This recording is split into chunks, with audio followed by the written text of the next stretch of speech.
सभी सामान्य शिक्षक साथियों को नमस्कार। सामान्य साथियों, निपुण भारत मिशन के अंतर्गत नवीन संदर्शिकाओं तथा कार्य पुस्तिकाओं पर आधारित 25 सप्ताह की शिक्षण योजना संबंधी 4 दिवसीय शिक्षक प्रशिक्षण के तीसरे दिन के पहले सत्र गणित शिक्षण का उपयुक्त दृष्टिकोण में आपका हार्दिक अभिनंदन है, स्वागत है। साथियों, आज की इस वीडियो में हम बात करेंगे कि NCF-FS 2022 अर्थात national curriculum framework foundational stage 2022 अर्थात राष्ट्रीय पाठ्यचर्या की रूपरेखा 2022 के अनुसार गणित शिक्षण का उपयुक्त दृष्टिकोण क्या है, अर्थात NCF के अनुसार गणित शिक्षण का उपयुक्त तरीका क्या है, गणित पढ़ाने का उपयुक्त तरीका क्या है। अर्थात साथियों, गणित शिक्षण के बारे में NCF का क्या नजरिया है, अर्थात गणित पढ़ाने का तरीका या ढंग कैसा होना चाहिए NCF के अनुसार। साथियों, यदि सरल भाषा में कहूं तो इस सत्र में हम जानेंगे कि NCF 2022 का गणित शिक्षण के बारे में अर्थात गणित पढ़ाने के बारे में क्या कहना है कि कैसे गणित पढ़ाना चाहिए। इसके साथ साथ साथियों यह भी समझेंगे इस सत्र में कि गणित की अकादमिक योजना NCF से कैसे सन्निहित है, अर्थात NCF से कैसे मैप्ड है। जो हमारी गणित की अकादमिक योजना इस सत्र की है, ये कहा जा रहा है कि वो NCF से मैप्ड है। NCF से मैप्ड का मतलब NCF में जो गणित पढ़ाने का तरीका, जो गणित पढ़ाने के जो सुझाव दिए गए हैं, जो गणित पढ़ाने के सिद्धांत दिए गए हैं, जो गणित पढ़ाने की विधियां दी गई हैं, वे सारी की सारी या उन्हीं के आधार पर हमारी वर्तमान सत्र की अकादमिक योजना बनी है, ये कहा गया है। तो कैसे मैप्ड है, इस चीज को भी इस सत्र में साथियों हम जानने का प्रयास करेंगे। साथियों, गणित शिक्षण के उपयुक्त दृष्टिकोण को समझने के लिए सबसे पहले गणित शिक्षण की अवधारणा एक अंक के जोड़ को सिखाने का एक लाइव डेमो करते हैं। आप देखेंगे इस डेमो में जो शिक्षण प्रक्रिया उपयोग में लाई जाएगी तथा शिक्षण प्रक्रिया में जो चरण आएंगे वह NCF-FS 2022 में बताई गई अनुशंसाओं के आधार पर ही साथियों होंगे। साथियों, इस डेमो से यह सिद्ध हो जाएगा कि वर्तमान सत्र 2023-24 की गणित की अकादमिक योजना में गणित शिक्षण का तरीका NCF-FS 2022 के अनुसार है, अर्थात गणित की अकादमिक योजना NCF से पूरी तरह सन्निहित है, पूरी तरह मैप्ड है। साथियों, इस डेमो में प्रशिक्षण कक्षा में उपस्थित हमारे जो भी शिक्षक साथी यहाँ पर हैं, वे सभी बच्चों की भूमिका अदा करेंगे और जो संदर्भदाता हैं वे सुगमकर्ता अर्थात शिक्षक की भूमिका में रहेंगे। तो साथियों, डेमो को प्रारंभ करते हैं। साथियों, इस डेमो में गणित शिक्षण की अवधारणा एक अंक के जोड़ सिखाने के लिए सबसे पहले देखिए, प्रथम कालांश में सभी बच्चों को एक साथ कहानी सुनाएंगे। साथियों, गणित के 3 कालांश हैं, प्रथम, द्वितीय और तृतीय। तो सबसे पहले कालांश में क्या होगा, तो पहले कालांश में देखिए इस अवधारणा को सिखाने के लिए सबसे पहले एक कहानी सुनाएंगे और कहानी साथियों इस प्रकार से सुनाएंगे। जैसे एक कहानी है लता की बस यात्रा। लता अपने घर से नानी के घर जाने के लिए बस में यात्रा करती है बच्चों। उसके साथ उसकी छोटी बहन और मम्मी है बच्चों। जब वह तीनों बस में चढ़ी तो 2 और लोग बस में बैठे हुए थे। अब बस में कुल 5 यात्री हो गए। अगले स्टॉप पर जैसे ही बस रुकी 3 और यात्री बस में चढ़ गए बच्चों। लता ने सारे यात्रियों को गिनते हुए अपनी बहन को बताया, अब बस में कुल 8 यात्री हो गए हैं। अगले स्टॉप में एक यात्री और चढ़ गया। लता बोली, अभी तक 8 यात्री बस में थे, अब बस में 9 यात्री हैं।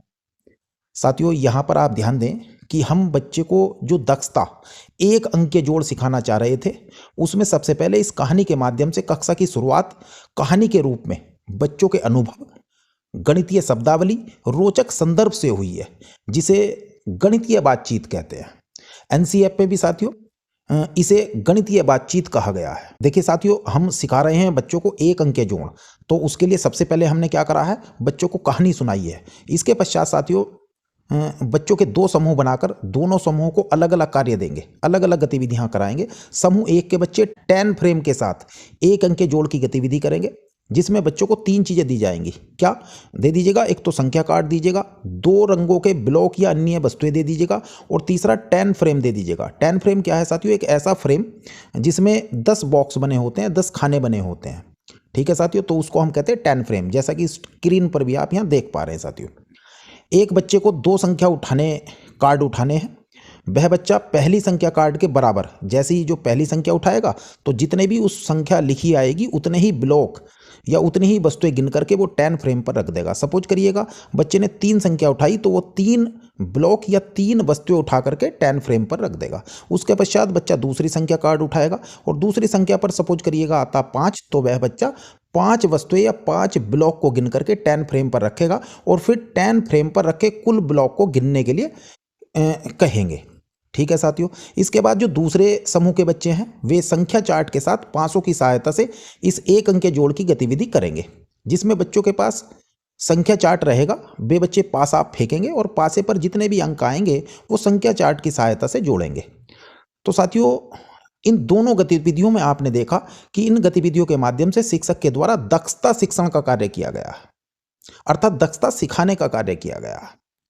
अब सभी बच्चे एक साथ बोर्ड पर कार्य करेंगे और बोर्ड पर कार्य करवाने के लिए आप समूह 1 तथा समूह के 2 के द्वारा जो कराई गई गतिविधियां या प्रक्रियाएं थी उनको प्रतीकों में लिखकर दोहराएं। जैसे 4 ब्लॉक आए थे और 3 ब्लॉक रखे बच्चों ने दोबारा, तो ऐसी स्थिति में पहले 4 ब्लॉक रखे थे 10 फ्रेम पर, उसके बाद 3 ब्लॉक रखे थे और मिलाकर उन्होंने कहा था कि 7 ब्लॉक हुए। तो यहाँ पर आप देखिएगा बोर्ड पर लिखवाइएगा 4 + 3 = 7। ठीक है।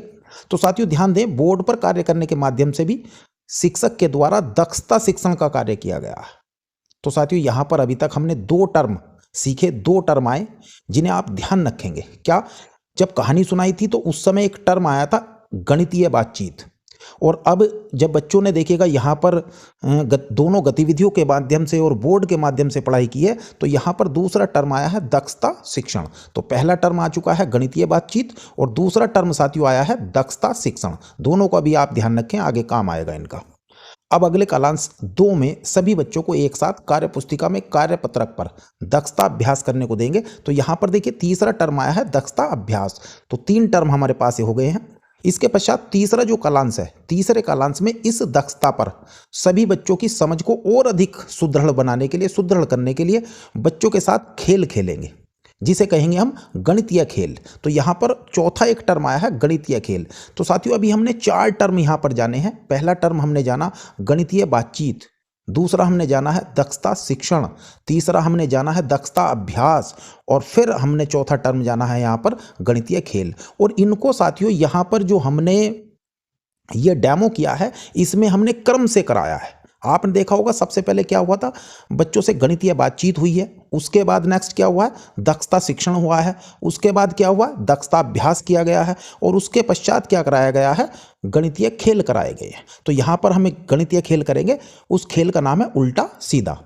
इस खेल में सभी बच्चे एक घेरे में खड़े हो जाते हैं और शिक्षक लगातार ताली बजाते रहते हैं तथा बच्चे अपने एक हाथ की हथेली ऊपर नीचे करते रहते हैं लगातार। जिस समय शिक्षक ताली बंद करते हैं तो बच्चे भी वहीं रुक जाते हैं। कुछ बच्चों की हथेली ऊपर की ओर होती है और कुछ बच्चों की हथेली साथियों नीचे की ओर रहती है। एक बच्चे से ऊपर की ओर वाली हथेली गिनवाएं और दूसरे बच्चे से नीचे की ओर वाली हथेली गिनवाते हैं। अब दोनों को मिलाकर कुल बच्चों की संख्या बताने को कहते हैं। तो साथियों इस प्रकार के खेलों को हम गणितीय खेल कहते हैं। ठीक है साथियों, तो ये चारों टर्म हमारे पूरे हुए। साथियों गणित शिक्षण के इस डेमो की पूरी प्रक्रिया में 4 टर्म बीच बीच में मेरे द्वारा साथियों बताए गए हैं, अभी भी बताए गए थे। पहला जब कहानी सुनाई गई है तो मैं दोबारा साथियों आपको बता रहा हूँ गणितीय बातचीत टर्म आया है। दूसरा जब शिक्षक के द्वारा बच्चों को दोनों गतिविधियां करने के लिए दी और बोर्ड पर कार्य करवाया तब दक्षता शिक्षण टर्म आया, और जब दूसरे कालांश में कार्यपत्रकों पर कार्य किया गया तब बच्चों ने दक्षता अभ्यास किया, और जब तीसरे कालांश में बच्चों ने खेल खेले तो गणितीय खेल। अर्थात साथियों इस डेमो से हमने सीखा कि अच्छे शिक्षण के लिए यह चारों जो टर्म आए हैं इनका एक क्रम में कराया जाना जरूरी है। आप पहले बच्चों से गणितीय बातचीत करें, फिर दक्षता शिक्षण हो, उसके पश्चात दक्षता अभ्यास हो और अंत में गणितीय खेल। इन चारों को ही साथियों एनसीएफ में गणित शिक्षण के लिए 4 ब्लॉक मॉडल कहा गया है। अर्थात साथियों ये जो चारों टर्म आए हैं इन्हीं को हमारी राष्ट्रीय पाठ्यचर्या की रूपरेखा में ये कहा गया है कि यदि गणित अच्छे से पढ़ाना है तो हमें 4 ब्लॉक मॉडल का प्रयोग करना है। अर्थात एनसीएफ एफएस 2022 में गणित शिक्षण के लिए, गणित पढ़ाने के लिए 4 ब्लॉक मॉडल संरचना की सुझाव दिया गया है, प्रस्ताव दिया गया है। ठीक है साथियों इस डेमो में दिखाई गई शिक्षण प्रक्रिया के बारे में चर्चा करने के उपरांत, अपने विचार साझा करने के उपरांत अब साथियों देखते हैं कि एनसीएफ ने गणित शिक्षण के लिए क्या क्या सुझाव दिए हैं। अर्थात गणित शिक्षण के लिए एनसीएफ का क्या दृष्टिकोण है तथा गणित की अकादमिक योजना एनसीएफ से कैसे सन्निहित है। साथियों एनसीएफ में कहा गया है कि गणित शिक्षण के लिए इस 4 ब्लॉक मॉडल को क्रम अनुसार उपयोग में लाएं। ये जो 4 ब्लॉक मॉडल यहाँ स्क्रीन पर साथियों दिया गया है। पहला ब्लॉक है इसमें गणितीय बातचीत, दूसरा ब्लॉक है दक्षता शिक्षण, तीसरा है दक्षता अभ्यास और चौथा ब्लॉक है इसमें गणितीय खेल। अर्थात गणित शिक्षण करते समय पहले गणितीय बातचीत करें, फिर दक्षता शिक्षण करें, फिर दक्षता अभ्यास कराएं और फिर गणितीय खेल कराएं। अब साथियों देखते हैं कि एनसीएफ में यह जो सुझाव दिया गया है, क्या यह सुझाव हमारी वर्तमान सत्र की गणित की अकादमिक योजना में भी लागू है अथवा नहीं है, ये देख लेते हैं साथियों हम देखते हैं कि वर्तमान सत्र में गणित की अकादमिक योजना में पहले कालांश में संदर्शिका में दिए गए शिक्षण योजना में शुरू में गणितीय बातचीत करने के अवसर हैं। आप गणित की शिक्षण योजना को देखें साथियों, तो वहां पर पाएंगे कि जैसे ही आप कक्षा में अपनी गणित शिक्षण की योजना को स्टार्ट करेंगे तो शुरू में बच्चों से बातचीत करने के अवसर दिए गए हैं, चाहे वो कविता के माध्यम से हो, चाहे वो कहानी के माध्यम से हो। लेकिन इन कविता और कहानी के माध्यम से सबसे पहले शिक्षण योजना में गणितीय बातचीत करने के अवसर दिए गए। ठीक है साथियों, इसके पश्चात शिक्षण योजना में गतिविधियों के माध्यम से दक्षता शिक्षण किया जाता है। दूसरा स्टेप, दूसरा ब्लॉक, तो ये दूसरा ब्लॉक भी हमारी वर्तमान सत्र की जो अकादमिक योजना है उसमें जो शिक्षण योजनाएं बनी हुई हैं उन शिक्षण योजनाओं में गतिविधियों के माध्यम से दक्षता शिक्षण की बात की गई है। इसके पश्चात दूसरे कालांश में कार्य पुस्तिका में दिए गए कार्यपत्रक के द्वारा दक्षता अभ्यास कराया जाता है। तो तीसरा ब्लॉक हमारा यहाँ पूरा हो जाता है और फिर संदर्शिका में दिए गए गणित खेल के माध्यम से कार्य करवाया जाता है और इसके बाद बच्चों की समझ को विस्तारित करने के लिए खोजें और जाने गतिविधि भी कराई जाती है। तो इस प्रकार से हमने देखा कि हमारी अकादमिक योजना में एनसीएफ के द्वारा सुझाए गए 4 ब्लॉक मॉडल को उपयोग में लाया गया है। अर्थात साथियों हम कह सकते हैं कि हमारी अकादमिक योजना वर्तमान सत्र की वो एनसीएफ से पूरी तरह सन्निहित है, क्योंकि एनसीएफ में ये कहा गया है कि गणित पढ़ाने के लिए आप इस गणित के 4 ब्लॉक मॉडल का उपयोग करिए। तो वाकई हमने प्रयोग किया है। तो इसलिए हम कह सकते हैं साथियों कि एनसीएफ से मैप्ड है, एनसीएफ से सन्निहित है हमारी वर्तमान सत्र की गणित की अकादमिक योजना। अब साथियों एनसीएफ में गणित शिक्षण में ईएलपीएस तथा जीआरआर का क्रमानुसार प्रयोग करने का भी सुझाव दिया गया है। देखिए 4 ब्लॉक मॉडल का भी सुझाव दिया गया है और एनसीएफ में ये कहा गया है कि ईएलपीएस के क्रम के अनुसार और जीआरआर के क्रम के अनुसार भी आपको गणित शिक्षण करना है। ये सुझाव एनसीएफ में दिया गया है। तो हमें यहाँ भी देखना पड़ेगा साथियों कि वाकई हमारी जो वर्तमान सत्र की अकादमिक योजना है उसमें हमने ईएलपीएस और जीआरआर का क्रमानुसार प्रयोग किया अथवा नहीं किया। तो इसे भी साथियों अब देखेंगे। साथियों आप देखेंगे हमारी संदर्शिकाओं में बनी हुई सभी शिक्षण योजनाएं ईएलपीएस के अनुसार ही हैं। सबसे पहले बच्चे ठोस वस्तु के साथ अनुभव कर पाएं, अर्थात एक्सपीरियंस कर पाएं। इसके बाद बोलचाल की भाषा के साथ अपने अनुभवों को व्यक्त कर पाएं, बता पाएं, अर्थात ये लैंग्वेज। ठीक है साथियों, और फिर अपने उन अनुभवों को चित्रों के द्वारा, पिक्चर के द्वारा प्रस्तुत कर सके और अंत में उन अनुभवों को प्रतीकों के माध्यम से, सिंबल के माध्यम से व्यक्त कर पाएं। तो इस क्रम में हमें गणित सिखाना है, अर्थात ईएलपीएस के क्रम में कराना। तो अभी साथियों आप देखेंगे आपकी जो संदर्शिकाएं हैं मैथ की, उसमें शिक्षण योजनाएं जो बनी हुई हैं वो ईएलपीएस के आधार पर ही साथियों बनी है, पूरी तरह मैप्ड है। साथियों एनसीएफ के द्वारा जीआरआर अर्थात ग्रेजुअल रिलीज ऑफ रेस्पॉन्सिबिलिटी का भी क्रमानुसार उपयोग करने का साथियों सुझाव दिया गया है। साथियों इसका अर्थ होता है कि अपनी जिम्मेदारियों को धीरे धीरे दूसरों को सिखाते हुए उन्हें दे देना, इसको बोलते हैं जीआरआर। और इसमें क्या है साथियों, जैसे सबसे पहले आप ये समझे कि मैं शिक्षक हूं और आप बच्चे हैं, तो सबसे पहले मैं करूं, फिर हम करें, इसके बाद आप करें और फिर आप स्वयं करें।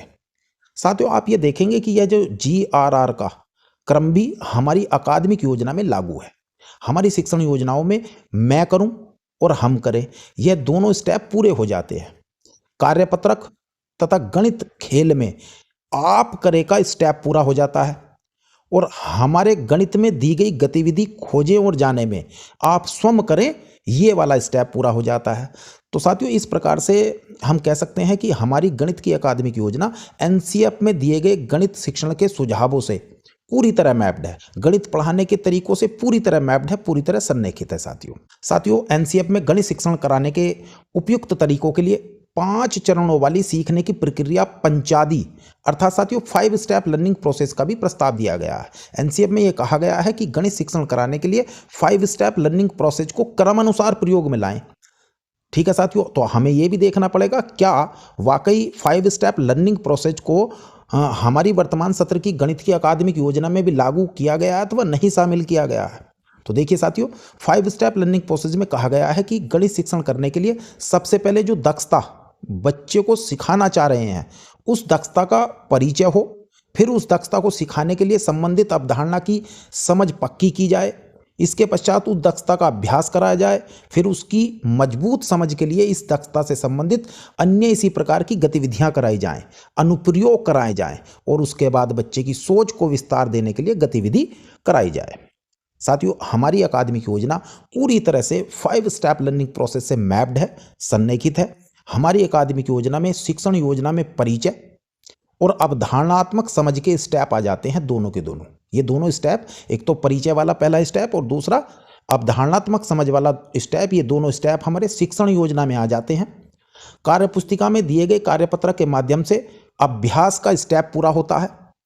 संदर्शिकाओं में दिए गए गणित खेल के द्वारा अनुप्रयोग का स्टेप पूरा हो जाता और खोजें और जाने से विस्तार या प्रसार वाला अंतिम 5वां स्टेप हमारा पूरा हो जाता है। तो साथियों, इस प्रकार से हमने जाना कि NCFFS 2022 यह कहती है कि गणित शिक्षण तब बहुत शानदार होगा, तब बहुत अच्छा होगा जब गणित शिक्षण में 4 ब्लॉक मॉडल का, 5 स्टेप लर्निंग प्रोसेस का, ELPS का तथा GRR का क्रमानुसार उपयोग किया जाएगा।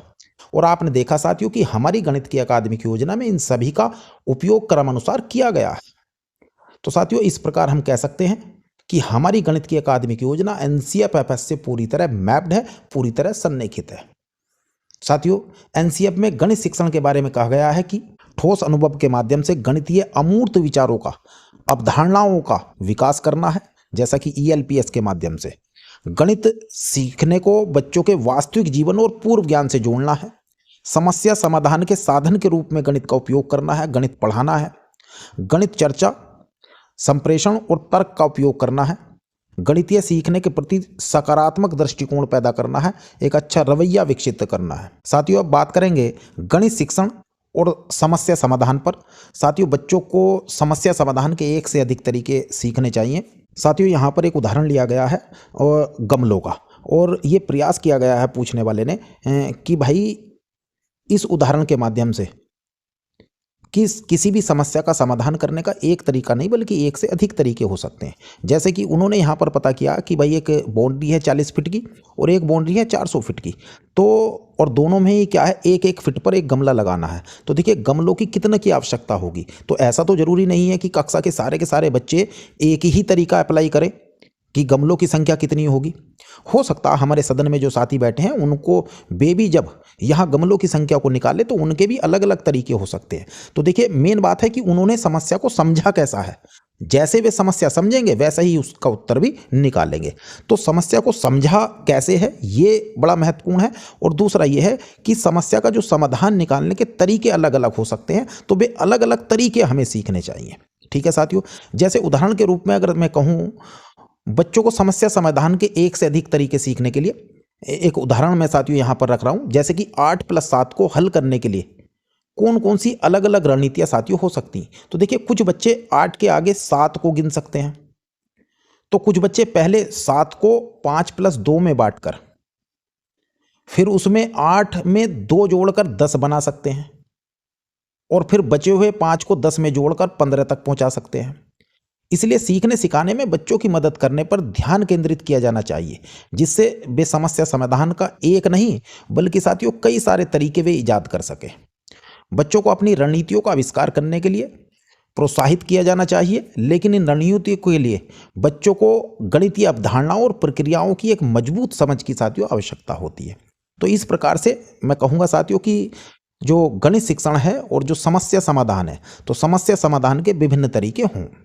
इसके बाद साथियों हम बात करेंगे कि कौन कौन से ऐसे कदम हैं जो बच्चों में समस्या समाधान की क्षमताओं को विकसित करने में मदद कर सकते हैं। तो देखिए, ये कदम हो सकते हैं साथियों, समस्या को समझना। क्या बच्चे ये जानते हैं, क्या नहीं जानते हैं, अर्थात समस्या को समझना, उस समस्या में क्या जानते हैं बच्चे और क्या नहीं जानते हैं। दूसरा है रणनीतिय योजना तैयार करना, क्या मुझे संबंधित समस्या का पता है, इसे हल करने के लिए कौन कौन सी रणनीतियाँ उपयोगी हो सकती हैं, ये बच्चे को जानकारी है। तीसरा, समस्या का समाधान करना, इसे हल करने के लिए मैं क्या कदम उठा रहा हूँ, बच्चे के स्तर से कि इसे हल करने के लिए मैं क्या कदम उठा रहा हूँ, क्या मैं सही कदम उठा रहा हूँ, क्या मैं इस बारे में बहस कर सकता हूँ कि मैंने इस समस्या को क्यों और कैसे हल किया। इसके बाद है पीछे मुड़कर देखना और समाधान की जांच करना। क्या मैंने सही काम किया, जो मैंने हल निकाला, समाधान किया, क्या मैंने सही काम किया, क्या मैंने सवाल का जवाब दिया तो सही दिया। तो साथियों ये हुआ। और लास्ट है लचीली सोच को प्रोत्साहित करना, समस्या समाधान के लिए कई रणनीतियों का उपयोग करना। ठीक है साथियों, तो इस प्रकार से आपने देखा कि गणित शिक्षण को समस्या समाधान के स्तर के रूप में साथियों देखना है। साथियों इस समीकरण को आप पढ़ लें और मैं कुछ प्रश्नों के माध्यम से इस सत्र का समीकरण करता हूं साथियों।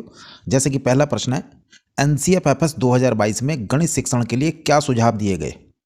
तो साथियों एनसीएफ में गणित शिक्षण कराने के उपयुक्त तरीके के लिए 4 मॉडल का सुझाव दिया गया।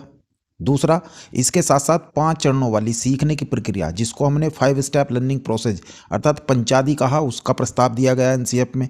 और इसके साथ ही गणित शिक्षण में ईएलपीएस तथा जीआरआर का प्रयोग करने का भी सुझाव एनसीएफ द्वारा साथियों दिया गया है।